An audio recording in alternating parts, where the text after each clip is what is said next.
গণতন্ত্রের সবচেয়ে বড় উৎসব নির্বাচন। আর এই উৎসবকে সফল করতে পর্দার আড়ালে কাজ করেন লাখো চাকুরিজীবী ও আইনশৃঙ্খলা রক্ষাকারী বাহিনীর সদস্যরা। কিন্তু এই গুরুদায়িত্ব পালন করতে গিয়ে অনেক সময় তাদের মুখোমুখি হতে হয় সহিংসতা, দুর্ঘটনা কিংবা অনাকাঙ্ক্ষিত মৃত্যুর। এতদিন এই মানুষগুলোর জীবনের ঝুঁকি থাকলেও ছিল না কোনো সুনির্দিষ্ট সুরক্ষা কবচ। তবে মাঠ পর্যায়ের সেই শঙ্কা এবার কাটতে চলেছে। দায়িত্ব পালনকারীদের সামাজিক ও আর্থিক নিরাপত্তা নিশ্চিত করতে এক যুগান্তকারী পদক্ষেপ নিয়েছে নির্বাচন কমিশন। ভোটের মাঠে বা ভোটার তালিকা প্রণয়নের কাজে গিয়ে কোনো কর্মী প্রাণ হারালে তার পরিবার এখন থেকে পাবেন সর্বোচ্চ ১০ লাখ টাকার আর্থিক অনুদান।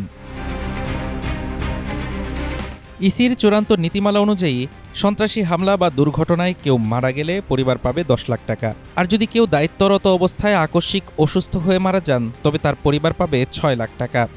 শুধু মৃত্যুই নয়, স্থায়ী বা অস্থায়ী পঙ্গুত্ব এবং হাসপাতালে সাধারণ চিকিৎসার খরচের জন্য রাখা হয়েছে ভিন্ন ভিন্ন অঙ্কের আর্থিক সহায়তার সুবিধা।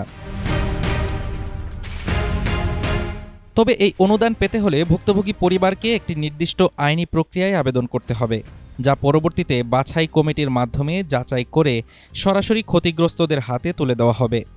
আমলাতান্ত্রিক জটিলতা এড়িয়ে যেন প্রকৃত ভুক্তভোগী দ্রুত এই সহায়তা পান, নীতিমালায় জোর দেওয়া হয়েছে সেদিকেও। রাষ্ট্রীয় দায়িত্ব পালন করতে গিয়ে যেন আর কোনো পরিবারকে নিঃস্ব হতে না হয়, ইসির এই নতুন উদ্যোগ মাঠের কর্মীদের সেই ভরসাই যোগাবে, এমনটাই প্রত্যাশা সংশ্লিষ্টদের।